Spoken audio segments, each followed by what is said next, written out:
सी mathematics class 10th। इसके बाद आता है इसका सम एप्लीकेशन ऑफ ट्रिग्नोमेट्री के एप्लीकेशन। तो इसमें सबसे पहले जो इम्पोर्टेंट चीज़ है हाइट एंड डिस्टेंस का चैप्टर है। तो इसमें जो मैंने डायग्राम बनाई है, ये वाली डायग्राम, ये angle this is called the line of site. ये टॉप ऑब्जेक्ट को देखना है, यहाँ से ऑब्जेक्ट को देखना है, तो इस लाइन को कहते हैं लाइन ऑफ साइट।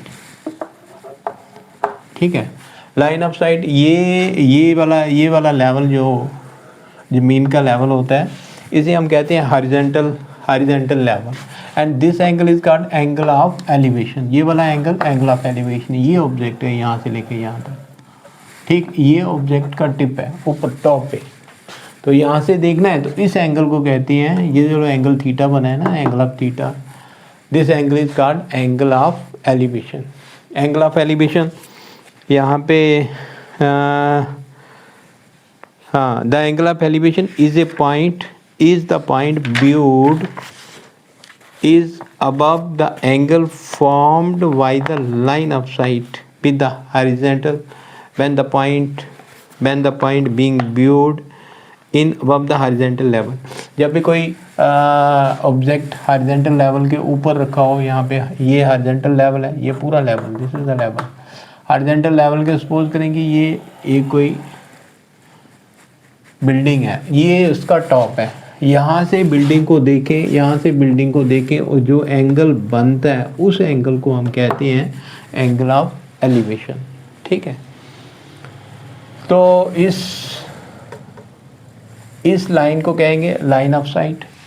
ये हॉरिजॉन्टल लेवल हो गया, ये एंगल ऑफ एलिवेशन हो गया, ये हमारे पास ऑब्जेक्ट हो गया, और यहाँ से आई से देखा है ऊपर की तरफ। दूसरा होता है, दूसरे केस में एंगल ऑफ डिप्रेशन होता है। तो ये हमारे पास एंगल ऑफ डिप्रेशन में कि जब हम ऊपर से खड़ा होकर देखते हैं, यहाँ से सपोज करेंगे ये बिल्डिंग का टॉप है, यहाँ से हमने इस ऑब्जेक्ट को देखा है, तो ये जो लाइन बनेगी ना, this line is called line of site.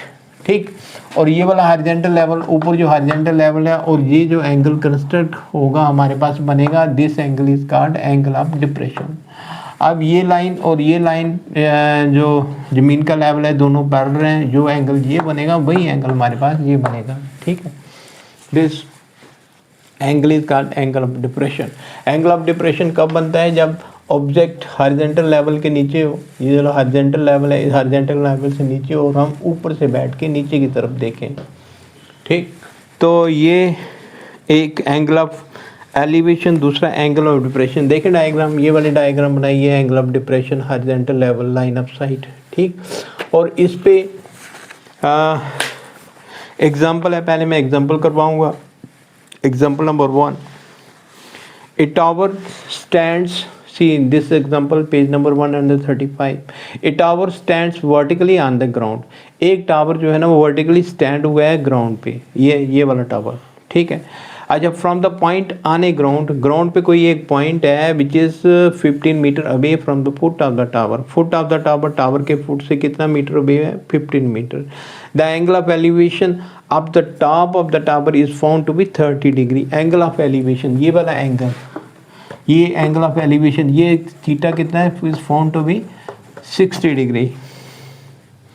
ठीक है, find the height of the tower. ये सपोज करें कि ये टावर है हमारे पास है, let A B with the tower. ठीक है, और सी पॉइंट है विच इज कितना दिया है? Which is 15 metre away horizontal level. ये वाला डिस्टेंस दिया ना, ये वाला डिस्टेंस, ये 15 मीटर दिया गया हमें। ठीक, angle theta is equal to 60 degree, A B with the tower.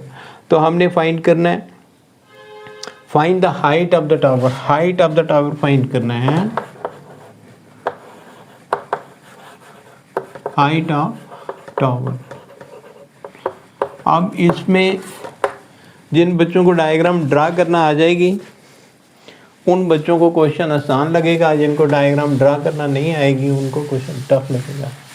तो जब भी आपने कोई भी क्वेश्चन करना है तो पहले उसकी डायग्राम ड्रा कर लेनी है। ठीक, तो डायग्राम ड्रा करने के बाद उसके बाद में क्वेश्चन करना शुरू करना है। सपोज करें कि ये टावर है हमारे पास है, let A B be the tower. Angle of elevation ये थीटा में दिया गया 60 डिग्री, जो गिवन चीज़ें हैं, और फुट ये यहाँ से लेके यहाँ तक, ये वाला डिस्टेंस हमें दिया गया 15 मीटर, ये this distance 15, let this point B C. ठीक, ये चीज़ें दी गई हैं, हमने ए बी फाइंड करना है। अब फिर से एक बार फिर से पढ़ देता हूँ। ए tower stands vertically on a ground. Tower जो है ना वर्टिकली स्टैंड करता है, ये वर्टिकली खड़ा है सीधा। From a point on a ground which is, from a point on a ground, ground पे कोई पॉइंट है, which is 15 metre away from the foot of the tower. ठीक है, which is 15 metre away from the foot of the tower. ये tower का foot है, यहाँ से 15 मीटर दूर ये वाला पॉइंट है। ठीक, the angle of elevation of the top of the tower is found to be 60 degree. और यहाँ से देखा टॉप को तो उसका एंगल ऑफ एलिवेशन कितना आया, 60 degree. And find the height of the tower.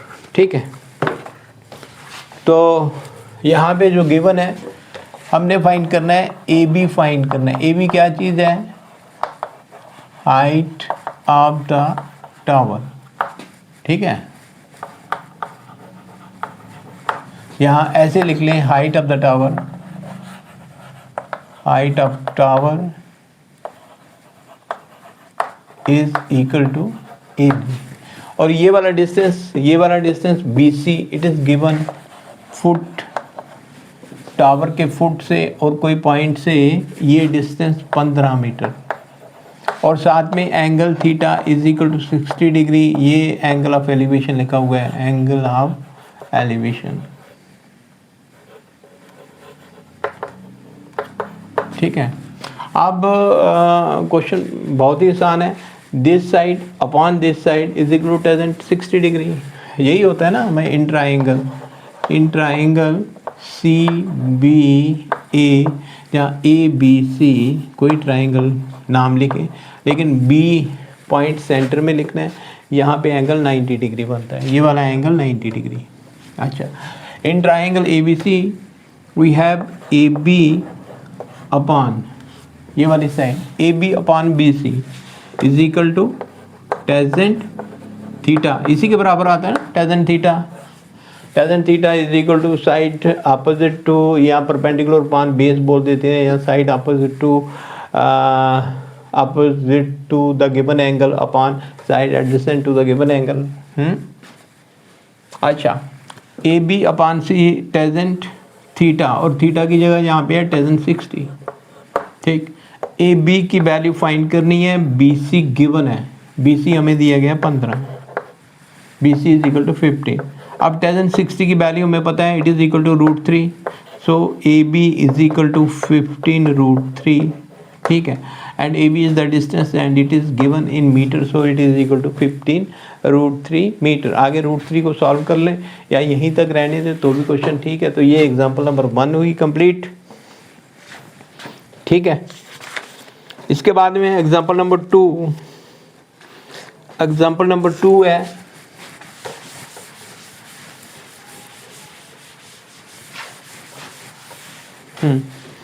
Example number 2 है, an electrician has to repair a electric fault on a pole of height 5 metre.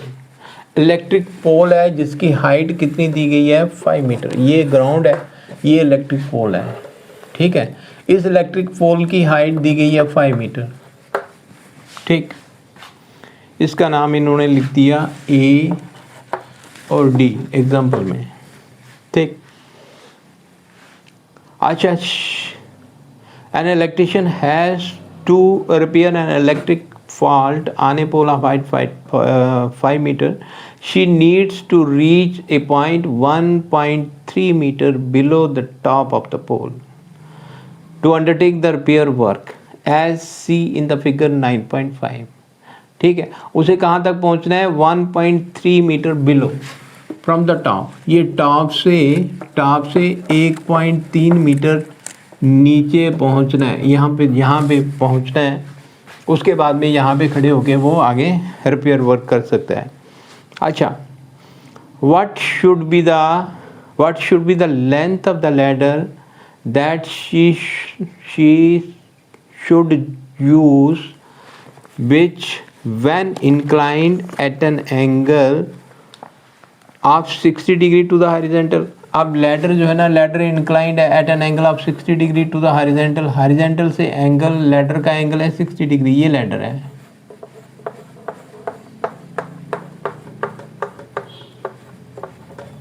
ठीक है, अब इसकी भी लेंथ निकालनी हमने। सपोज करते हैं ये सी के बराबर है, ये बी के बराबर है।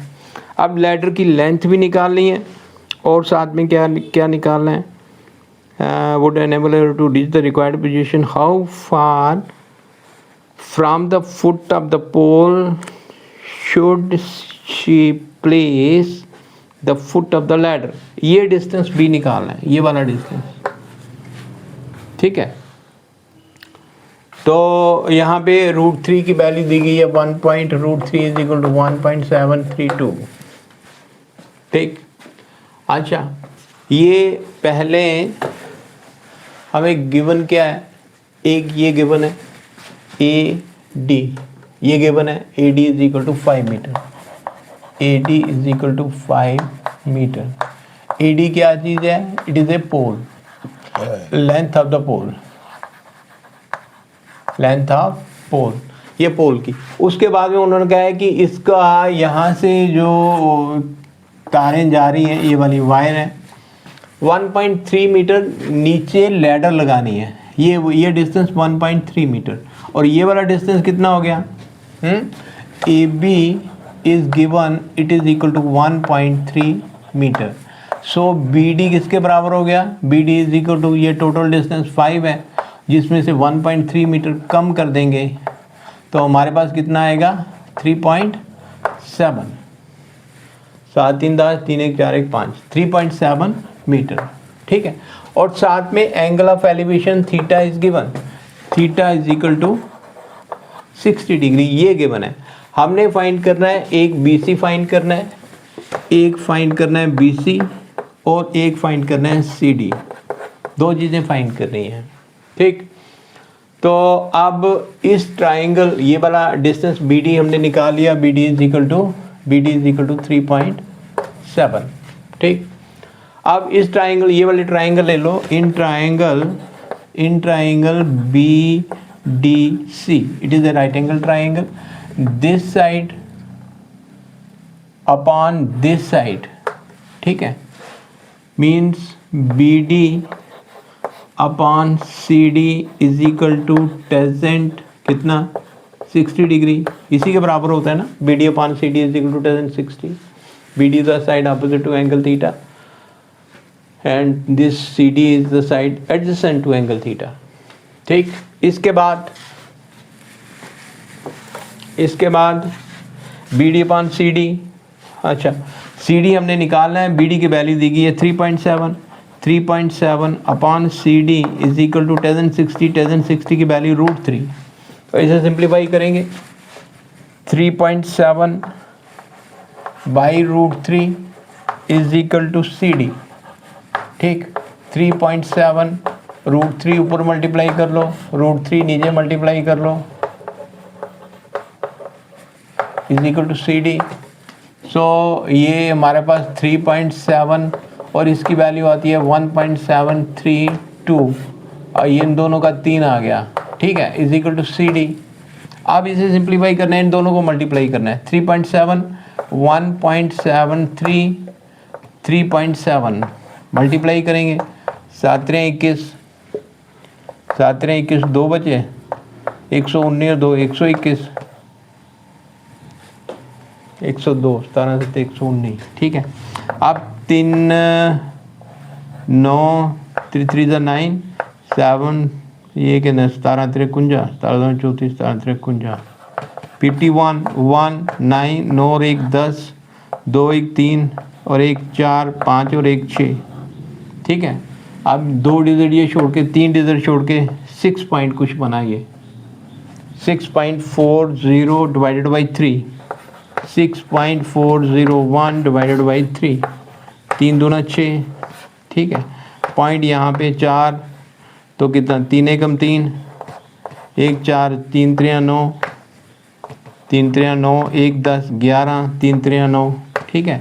तो ये डिस्टेंस हमारे पास आ गया 2.133 is equal to C D.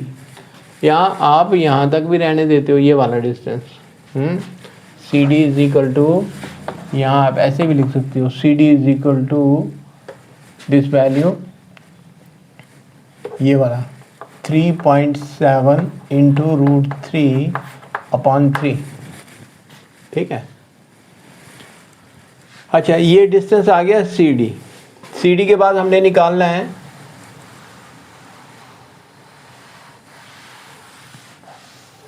ये वाला distance B C. Again in this triangle, hypotenuse upon perpendicular upon hypotenuse side opposite to angle theta means BD upon BC, BD upon BC is equal to sin कितना, sin 60 degree, ठीक है, sin 60। तो BD की value में दी गई है 3.7 upon BC, sin 60 की value कितनी होती है, √3/2, ठीक। इसके बाद BC को इधर ले जाएं, इन दोनों को इस तरफ ले जाएं, 3.7 multiplied by 2 upon √3 is equal to BC, ठीक है। आप इसे सिंप्लीफाई कर रहे हैं तो इसे सिंप्लीफाई करेंगे, 3.7 मल्टीप्लाइड बाई 2, चलो ऐसे करते हैं, 3.7 multiplied by 2 multiplied by √3 upon इसका √3 into √3 is equal to BC, ठीक है। तो ये हमारे पास 3.7 into 2 into √3/3 is equal to BC। So the value of BC is equal to, अच्छा ये हमारे पास इसकी वैल्यू 3.7 multiplied by 2 and it is equal to 1.73/3। अब इसे सिंप्लीफाई करना है, मल्टीप्लाई करके इसका रिजल्ट कितना लिखा है इन्होंने,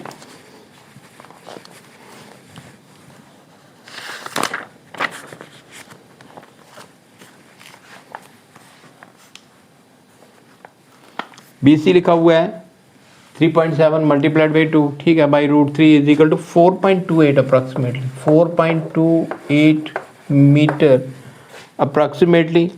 और DC हमने ये वाला निकाला है, जो इसकी वैल्यू कितनी निकाली हमने, 2.13, हाँ 2.1413 अप्रॉक्सीमेट वैल्यू है ये वाली, it is in terms of metre and CD is equal to this one.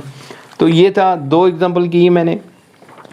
तो सबसे पहले ज़रूरी है आप बच्चों के लिए कि जैसा क्वेश्चन लिखा गया है, इस क्वेश्चन को अच्छी तरीके से पढ़ना है, अच्छी तरीके से समझना है और उस साथ में डायग्राम भी ड्रा करनी है। जब आप डायग्राम ड्रा कर लोगे फिर क्वेश्चन आसान बन जाता है कि हमने निकालना क्या है। एक ट्राइंगल बनेगी और ट्राइंगल में हमने कई बार ये साइड निकालनी है, कई बार ये साइड निकालनी है और कुछ बार हमने ये वाली साइड निकाल ली। तो इनमें से हम साइन का फार्मूला लगा कर निकाल सकते हैं, या कॉस का फार्मूला लगा कर निकाल सकते हैं, या टेंजेंट का फार्मूला, कोई एक फार्मूला लगेगा उससे वैल्यू आ जाएगी हमारे पास। तो ये थे 2 क्वेश्चन करवाए आप बच्चों को। उम्मीद करता हूँ कि आपकी समझ में आए होंगे।